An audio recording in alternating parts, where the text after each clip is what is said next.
This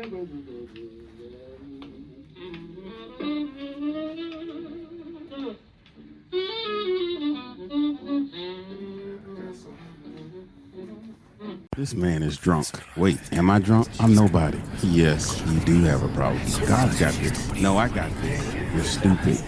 You're dumb. I'm a father. I'm a husband. I'm a son. I'm a leader. I am Marcus J. Scott.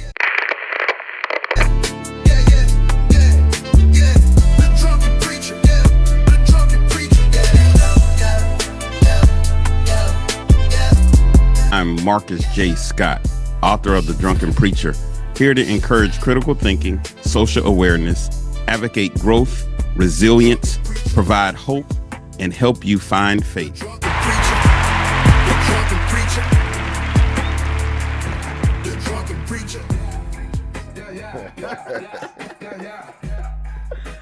Woo! Man, look here. Man, I'm super excited. Man, if you didn't know, now you know. Welcome to another edition of the Drunken Preacher Podcast. I'm Marcus J. Scott, and I have my cousin, more like my brother, Steve Wright. Man, what's going on? Listen, this is one of the baddest producers in the land. Yes, he hooked me up with the Drunken Preacher. So all the music you hear in my morning motivation, the Drunken Preacher, and I'm about to have you do me a full Drunken Preacher soundtrack. Hey, let's go. Like that just came to me. That might not be a bad idea. Listen, I need little to no reason to really put together music. Man, I mean, you give me something, I'm down here. I'm working on it. Listen, man, we might just have to do that, man. How's it going, man? Man, it's going awesome, man. I'm glad that you made your way up here, man. Listen. Finally. Thank you for coming to Stella Studios. This is a blessing. You know, you're the first one here. I just got here myself last month. I only been here for a month. Wow. In this location, and for you to come through, man, and set this up and invite everybody to come check me out, man. Man, this is crazy because, first let me go back. So this is my cousin. It's 9 of us, and we more like brothers and sisters, us 9. Oh, yeah. And of our mothers who are triplets. So our mothers are triplets, and we're all from the same grandmother, grandfather, and we're more like siblings as opposed to cousins. And man, we just been tight since I mean, it's the way we grew up. Yeah. We was just always together, big occasions. Summertime, just always around each other, man. Yeah, and now that we're older, at one point we were doing the cousin trip like every year, and spending time together. We knew how important that was, and we'll get into talking about the loss of your mother, which was like, while she was my aunt, was like, losing a mom myself. But first of all, I just want to ask, now that we have become adults in our respective fields and stuff, what do you think about me writing a book? For me, it's crazy because I hated school, but what you think about me writing a book, first of all? No, it is crazy, man. I mean, it never really crossed my mind, but when I heard about it, honestly, it wasn't the most shocking thing, just because, like your brother and sister say, we've always seen you grinding as a youth, what I'm saying? Like you just move differently than the rest of the kids. We have events and stuff going on at church. We all playing, and you involved. You helping set up and break down, and you were just always, just involved, just doing things, just stepping up, and we could see, just built a little differently, man. Yeah, it's crazy because I really never looked at myself like that until I think it was one year. Me and John, the oldest of all of us cousins, we like 3 months apart. We were talking one day, and he was saying something that just stuck with me. He's like, man, we feel like if we go into the promised land, you're going to be the one to take us. And when he said that, I was like, dang, I was like, man, that like it did something to me in two ways. One, it put some weight on me, but two, it really told me how y'all saw me. Cause I just was like another one of the kids, you know what I mean? Yeah. I'm like, man, I'm playing just like everybody else. But man, it was so crazy to me. But I'll tell you this: what kept me going to push through the 10 years it took me to write the book was your mom. Mm-hmm. Seeing her be an author and publish not just one but a few books, like I remember late nights, early mornings when y'all would come down and she would be up with my dad and she would be asking him to review, the book and stuff and his thoughts, and I was like, man, and I was young then, and I was like, man, if she could do it, and that's really what gave me that push. And if you read like the opening of my book, she's like one of the first people I acknowledge because, she really gave me that drive and that push. So let me jump into that just for a minute. My book is called The Drunken Preacher, The Struggle Within. I cannot even imagine what it's like to lose a parent, and yet within a year and a half, you lost both of yours. Mm-hmm. What was that like? What kind of internal struggles was that like? Yeah, no, I mean it's definitely the toughest thing a person will probably deal with in their life. Aside from losing a child, I can't imagine anything. Yeah, I was gonna say between the parent and the child, those probably the two most challenging. I would imagine. Yeah, and obviously it's more common for people to lose parents than for the parent to lose a child. Yeah. So for the average person, yes, that is probably the toughest thing you're going to experience in your life. And it was challenging. The thing that got me and my siblings through was each other. Yeah. We just kind of leaned on each other, and I tell that to people even to this day when I have a coworker or friend that lose somebody. Tell them lean on your family. Yeah, that's what's gonna help get you through. So it was as bad as it was that time period was, especially once my mom had passed. That was also as COVID was starting to happen and everything started to shut down. And so in a way, it was kind of a blessing for that period to all happen at the same time because it brought us together. Yeah. Like my family, they all came to my house. Yeah. I mean, we all were on leave from work or whatever. And we just spent so much time together that summer. Yeah.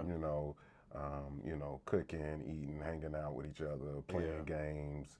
And that was really the only thing that can get us through. But it's still a struggle.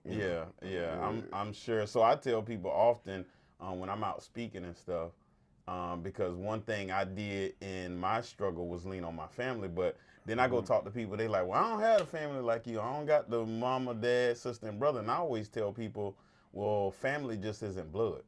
It could be your church family, it could be extended family. And so this, I've grown kind of close with ET and them, but when I was going through my go-through, I would just be listening to him on YouTube, and like it was almost like he was the big brother, because it's like the stuff that he would be saying would be talking to me, and so I'd be like, man, he would be like, I need to get up and push through or whatever, and so I tell people it could be counselors, teachers, it could be somebody that it could be a book or a mentor from a distance that's speaking into your life, that kind of helps you through those periods.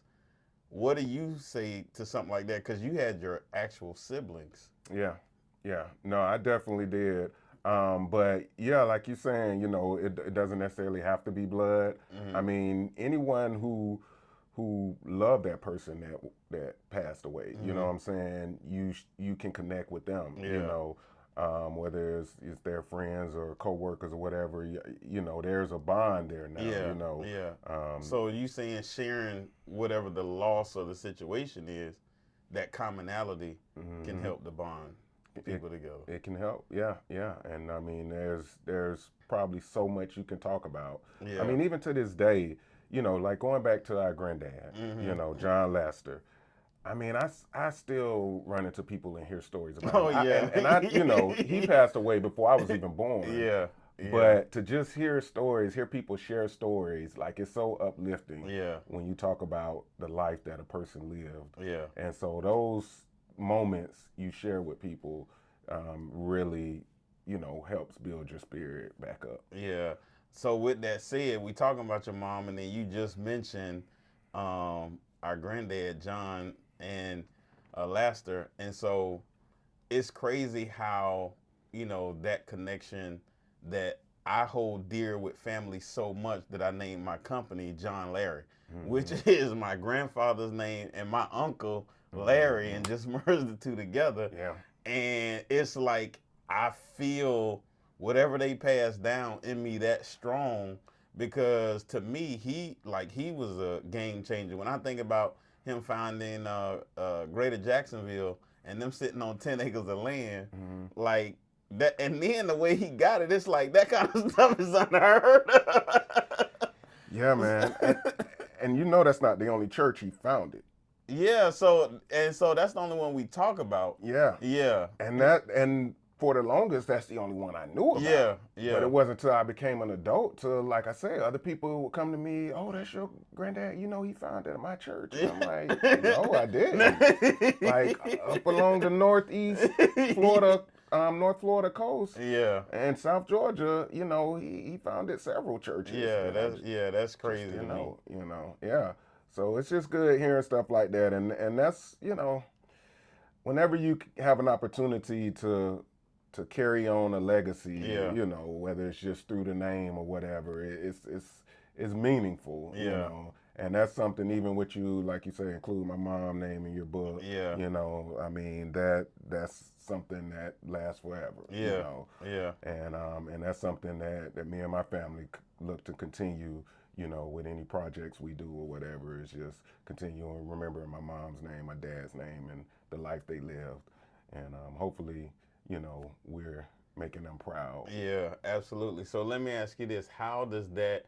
So you're an amazing. Well, let me go back just for a second, and then I'll come back to this. Okay. We got into music early as kids, and Yeah. that's one of my things. And I could naturally play the drums. That was my natural gift, and then I learned how to play different other instruments, to include the saxophone, the keyboard, a little guitar, primarily the bass, not as much the lead guitar. But just learning these, I was just always intrigued by music, and to this day, I love live bands and live music. And so we were just talking the other day about how we got started. I didn't know how you got started with the tape deck, so share with the people. Share with the people how you got started with the tape deck. So we had like this old karaoke machine. I mean, it was like something maybe my dad picked up from the thrift store or something like that. I don't remember where we got it from. But so it had 2 tape decks. And some people probably remember this, I'm sure. But yeah, it had 2 tape decks, and one side you can press the record and play button at the same time and record something. You record your voice singing or whatever. I would hook my keyboard up to it, and I would record, and I would play something. I would just play it throughout, and I would play the whole song like 4 minutes straight. Just play the same thing over and over again. Now it's called looping, but I would just sit there and play it for like 4 minutes straight. Then I take the tape out, put it on the other side, rewind it, put in a new tape, press play of what I just recorded, and then record again, and then I'll play like the drum beat, and I'll keep flipping it back and forth until I came up with a song. And to me, that was so fulfilling once I got the song complete. Of course, there was mistakes throughout, but I couldn't go back and change it. The mistake was just there. But and the quality was just so poor, like especially the first thing that I played was just so poor, the sound quality. But that was the way I made music when I first started, and it was fun. But then when I came across you with that drum machine, that was a game changer for me. I'm like, wait, I could just play it one time, and it's just gonna loop over and over again. I'm like, this is genius. Like that was crazy to me, and that's what really got me involved, man. And then I came back like later that year, and Brother Tommy Minister Tommy, Pastor Tommy, but he came to me. He was like, "Man, Marcus, let me hear that beat you made on the drum machine." He's like, "Man, you real talented, man." He like, that's how like a lot of producers just start off, man. He like, "You got some talent," and that just kind of boosted my head, and I just went back home and kept working on it. But that's how I got started, man. That's crazy. So now I've come back to going through that whole process and the music. Do you find yourself whenever you're having some sort of internal struggle, some downtime, or however you feel, that it plays out in your music production or, in your gift or what you're producing? And by the way, this is just a side note. I believe God has all given us gifts to create. That's a form of godliness, is being able to create. And so does that come out in your music, like when you having different feelings or emotions or anything? Oh yeah, for sure, man, for sure. But what I like is when you talk about the creative part and creating. Like people always ask me when I tell them I produce music, and they're like, "Oh, well, who do you produce for?" And stuff like that. They want to know the big songs I've done, the artists I've worked with, and I tell them, even though I've been doing this for over 25 years now. I just love to create, man. Yeah, it is a space for me to just get away and just let out whatever emotions I'm feeling. You know what I'm saying? So I mean, if I'm sad one day, feeling some type of way, about life in general, I may get in here and create something. But I can look at it two different ways. I can come with something sad that's going express my emotions, or I can come with something joyful that's going to uplift me. You know what I'm saying? Yeah. And so it just depends on the day, depends on, what I want to go with. But so with that being said, I'm gonna kind of stay in this space. This is a beautiful studio. I love it. And when I came in, the very first time, you had it all nice and dim. So did you ever change the lighting or the your atmosphere based on your mood, or is it just always one particular way? So I really haven't yet. Honestly, like I said, I just got into this space, and these lights are new, but that is something I'm gonna be doing moving forward. I do like the blue lighting because it kind of highlights some of the art on the wall and stuff. It kind of makes it pop. Yeah. And plus, the company is. We probably can't see it on the camera, but it's another stellar production, and so I got some stars and all of that on the wall. It gives it more of that cosmic feel, with the blue lights. What's that blue lighting looks? How does that look? Let's hey Google, turn lights blue. Oh yeah. It's just a different vibe, different feel. And so then you get in a zone. Yeah. And see, I just set up. I don't have my remote with me, but I just set up those strip lights too, so I can change those however I want them, or the control remotes over there. But I can control those how I want them, and they can actually move to the music, to the beat. So so that's what I kind of get going sometimes. Yeah, I gotta bring you that. We can get in the mood, because you're gonna have to give me some type of music or something. Well, matter of fact, when we first came on, you were talking about. You were playing the music, the Drunken Preacher, and I was kind of loving that. But you told me the other day, you was like, "Man, I got like 50 different verses." More than that, like I have pages of music. Each page has about 10 songs on there, and I got 28 pages of Drunken Preacher. So that's 280 different versions, and that's just the ones that have the Drunken Preacher name in the title somewhere. It's a few of them that I didn't actually get to rename it, so it's still named after the song that I originally. Because how I do it, I create a beat, and then I name that beat or whatever, and then I upload it into this program and have it create, the actual song and everything. So, well, let's go back for a second. Yeah. The lights up. So, like, when Hey, Google. I first. Hey Google, turn lights white. So when I first asked you to do the song, Mm-hmm. how did you come up with the concept or whatever? Was it just strictly based off the name? So here's the interesting part. When you first asked me, you already had a song that you were doing, and you was like, "Can you do a song similar?" Mm-hmm. And it was a Kanye West beat. So, Uh-huh. and I think YouTube flagged you Yeah. for it. So it was more of a hype beat, and there was some little techno undertones to it. So my original beat I did for it was a little more techno-ish, Mm-hmm. but then I just started playing around with a hip hop beat I had, and I put that in there, and yeah, I put in the Drunken Preacher, and I was like, you know what? I don't want it to say a whole lot. I don't want it to be very lyrical, whatever. Just something hype, you know. And I wanted to mention the Drunken Preacher, but just like some you know. Yeah. And I had it saying, you know, something about Showtime. But then I changed it when I kept listening to it. I was like, that Showtime sound like Yo Time. I was like, you know what? I like that. It's Yo Time. Yeah. You know what I'm saying? So I changed it from Showtime to Yo Time.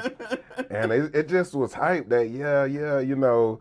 And I just kept playing around with it, man, and just kept So let me hear something redoing that's it. different other than what's on the Than what's actually on. than what's actually on. So some of the early versions, you know, like I say, it's gonna say Showtime and stuff. But here's one I got here. Let's see. Stumbling through the Now this actually got lyrics. Bible in one hand, a bottle in the other. Mumbling words of a promised land. Footsteps tracing an endless cover. His eyes are glazed like broken glass. Sermon slurred and lost in smoke. Preaching hard about a past while heaven's jokes make him choke. Oh, the drunken preacher cries. This got a whole different. Yeah, this it might be the does. soundtrack. It might go on that Listen, soundtrack you talking as about. I'm listening to this, I'm like, all right, track one. Yeah, but it's so many different versions, man. Like I Yeah. said, I got 28 different pages of different songs. And of course, you know, AI play a role in it too, so I don't think we really discussed that. Yeah, But, nah. you know, I mix it up with AI, and sometimes AI don't do what it's supposed Yeah. to do. So in cases like that, I have to just keep redoing it till So I what's get it one how of I the want to do other? it. Because I mean, you let me listen to like 4 or 5 of them. Yeah. So I'm just trying to get this thing to catch up. Here we go. Drunken preacher. Take one. Let go. It's showtime. Yeah.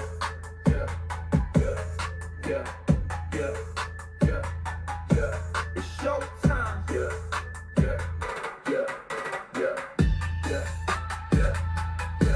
I hope they could feel what we putting out in here, man. It's kind of banging in here right now, you know?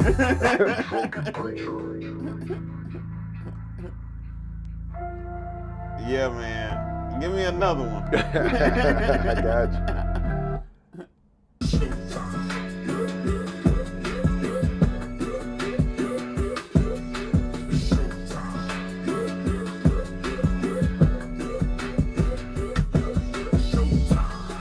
So, like, if for nothing else, I'm gonna need the soundtrack for a workout. It's showtime. I can give it to you, man. I mean, and I thought about that too. Especially it was one gospel version I did. I ain't think about working out. I thought about worship. Okay. It was like a worship Well, style. give me that one. You want that worship? Yeah. Let me see if I can find it. Let me see if I can find it. I tell you what. Yeah, give me that worship one. That worship one is dope, man. I'm gonna be honest with you. That's the one right there. And it got the drums in it, like Yeah. you know. And I know I love the drums. I know you love the drums, man. I know you love the drums. So let me see here.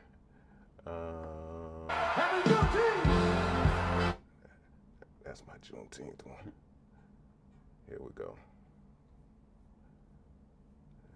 That's the gospel. Here we go. Drunken Preacher. Man, I'm like, this song Marcus could listen to every morning when he getting ready and whatnot. You know, you about to do your morning motivation, whatever. Spend your first 10 minutes. Take one. Put this on.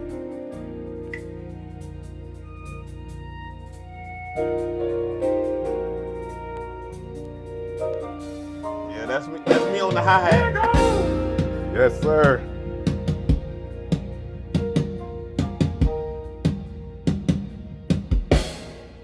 It's your time.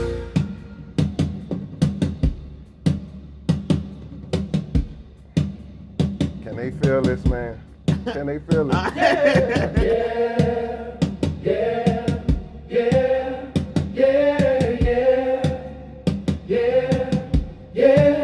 The Drunken Preacher. The Drunken Preacher.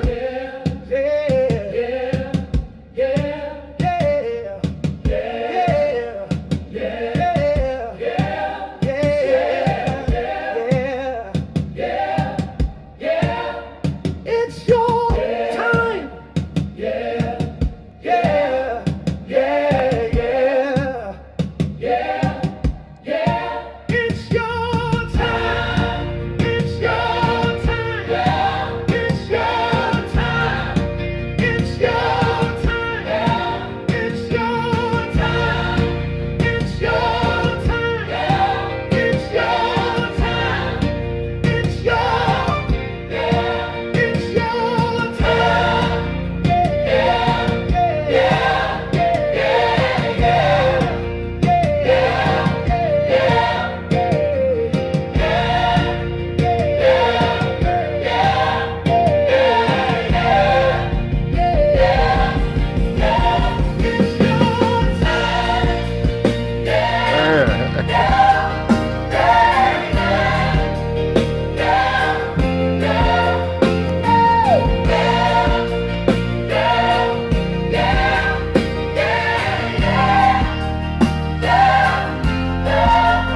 Okay. All right. So what we're saying is we need to go ahead, come out with the soundtrack. Do the soundtrack, man. Do the soundtrack. Man, I'm ready. Yeah. Like that's crazy because I mean I'm getting chills listening to that thing, man. And Yeah. for me, just listening to that right there, I tell you, I go back to, you know, me coming out of this, meaning my depression, my cycles, like the reasons why I was just, you know, drinking and stuff. And now to be where I am, like I really just give it all to God. And so when we talk about worship and stuff like that, Yeah. when you like, okay, like it didn't have to be, because I don't know if you know this, but I did say it in my book and I talk about it often. Man, there was at one point I just ain't want to live. So I tried to purposely drink too much so that I wouldn't wake up. Yeah. And this was one time after I had gone through the DUI arrest. So I was like, when God woke me up, he was like, man, like if you can't even kill yourself, because I always thought shoot myself was too violent, or you know, I ain't want to go sit on the train track and you know like and possibly live. Yeah.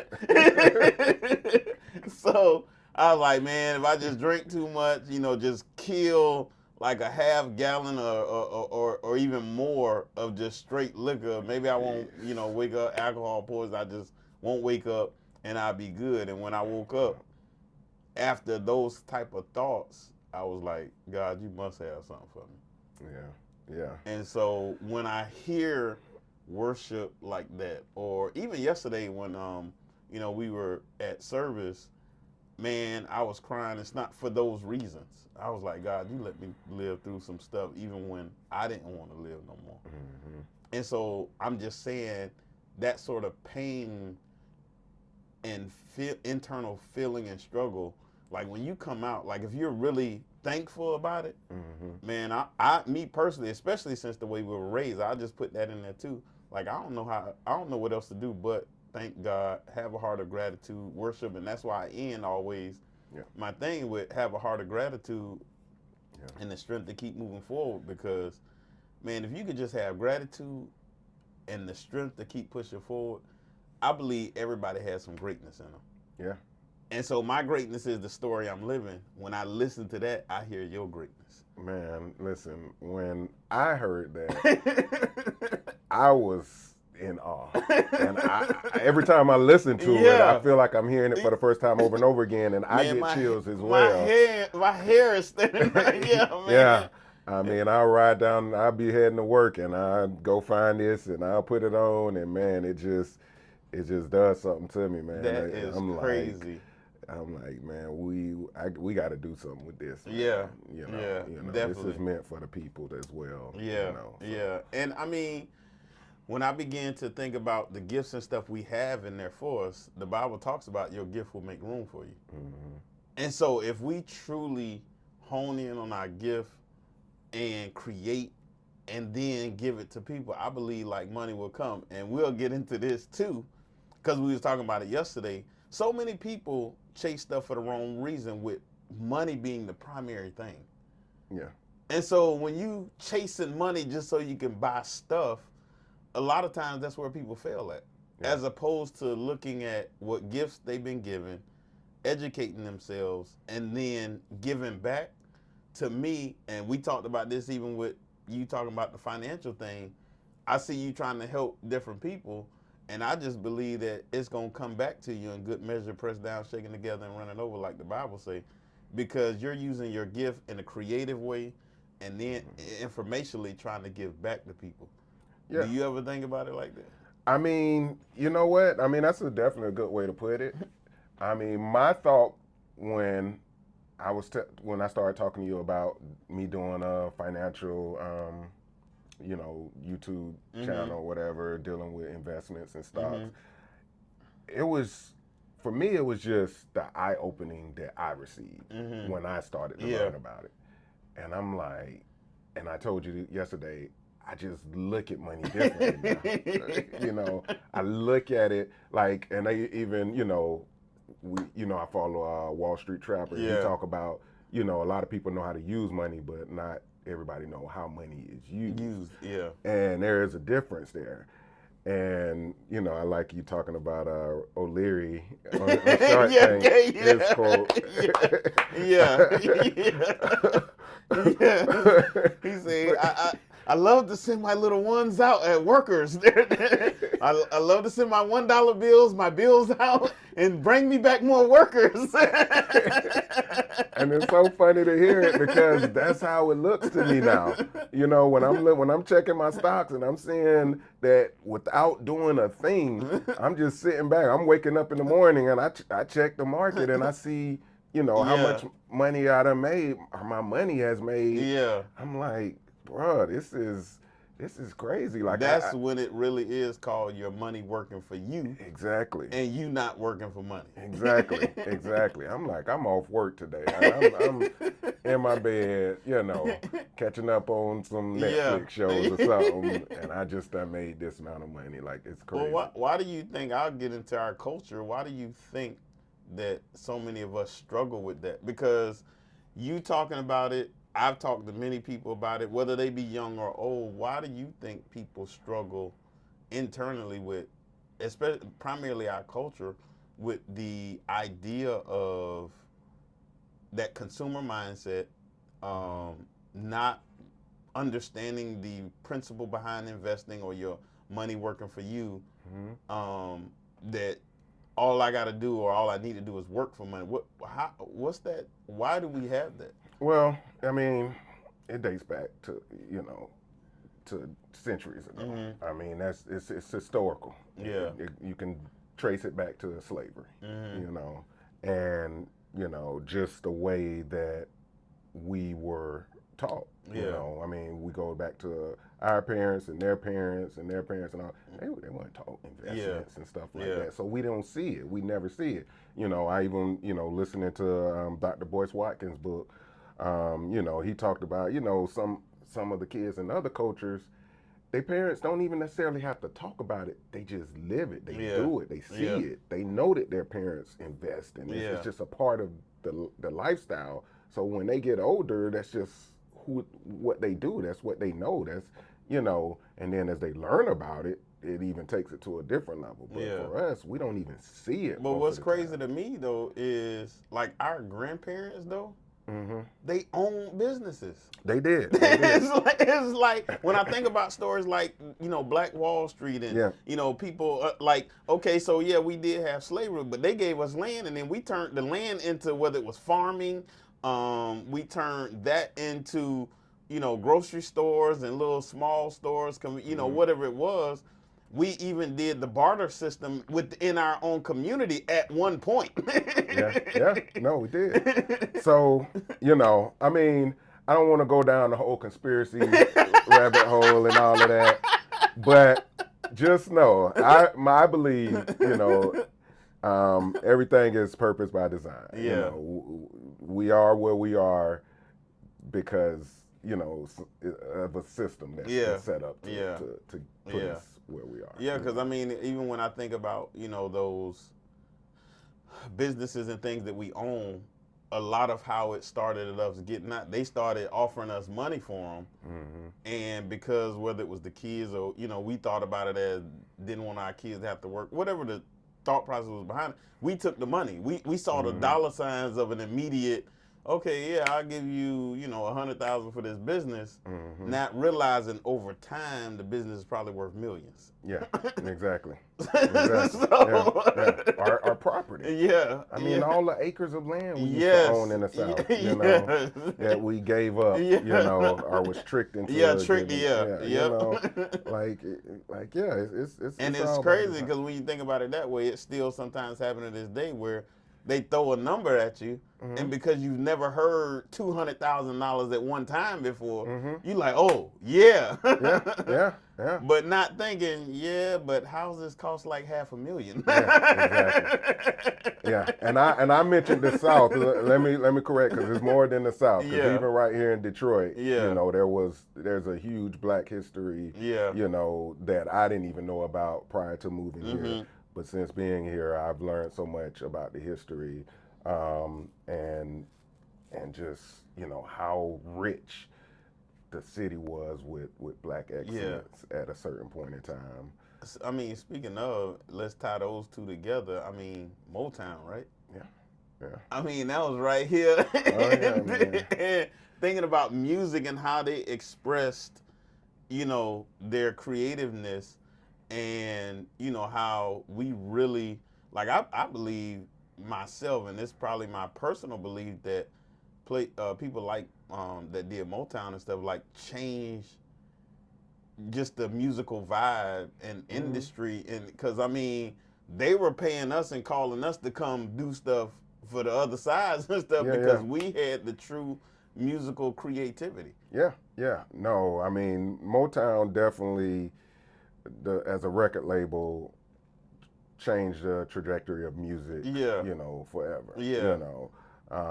I mean, and they ran the music industry for a time period.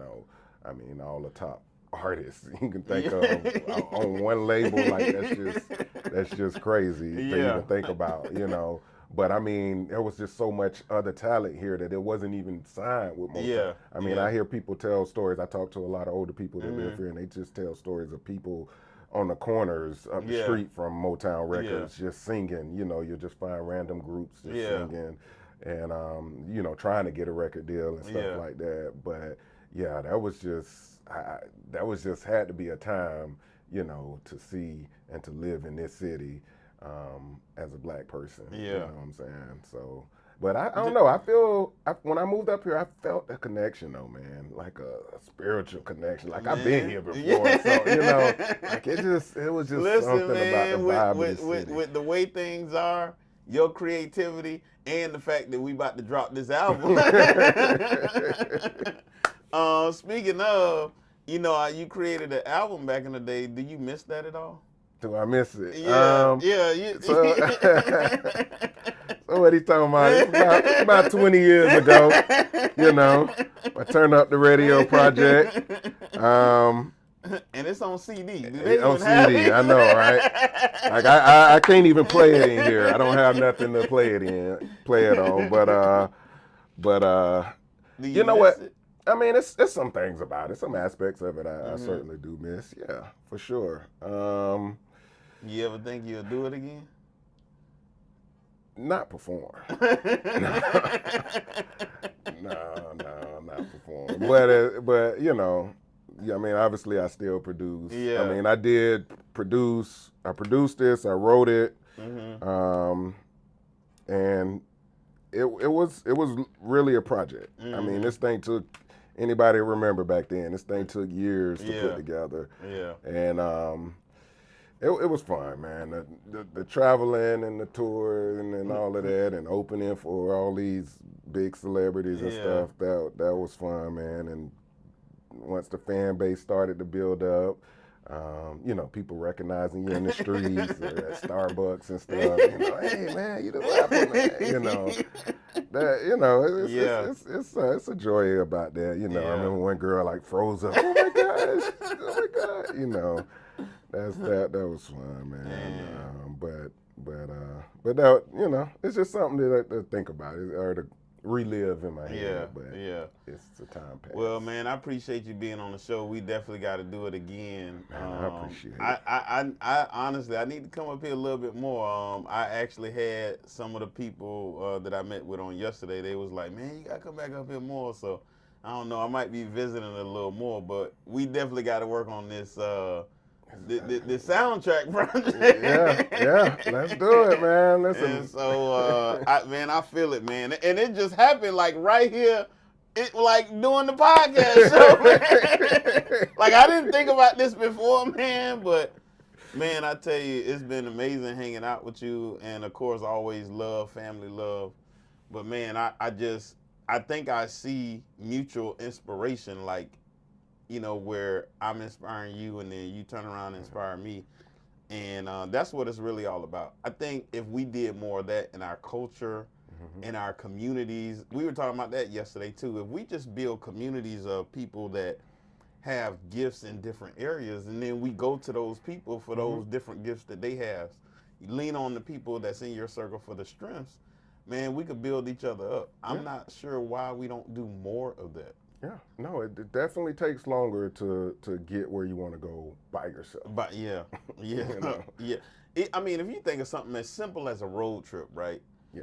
If it's an 18-hour drive and you have two people, you can alternate and let the other one sleep. Whereas then if I go by myself, I got to pull over and sleep and stop progression. In order to get some rest. Whereas then if I did it in 2-3 people, okay, now it's your turn, you get some rest. And that's how community and partnerships and pairs work. I mean, to me it's common sense, but a lot of times, you know, I don't think we see it that way. Yeah, no, I agree with you, man. I mean, not only the time, the money, you know. I mean, why put yourself through all of that by yourself? Take, you know, when you can, when the help is there. Right.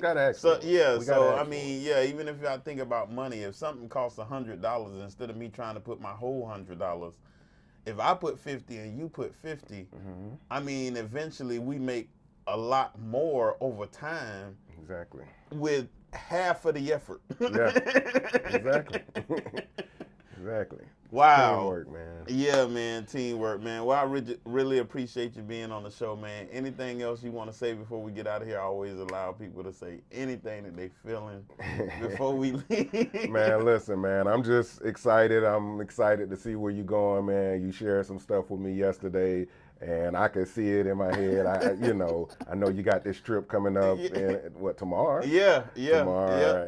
And yeah, man, I'm excited for what's about to happen with you, man. And I'm just happy to be part of the team, man. Oh yeah, definitely 100%. And if you need some music, you need some production, you need something behind your podcast, you need something behind your storybook telling, whatever it is, reach out to my man, Stella Steve with Stella Productions.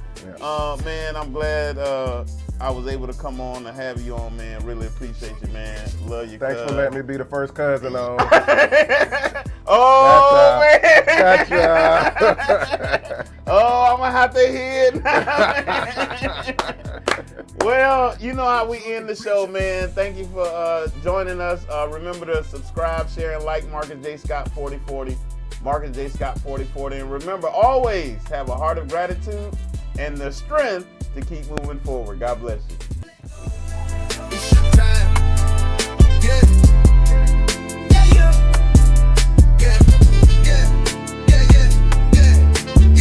The drunken preacher. The drunken preacher.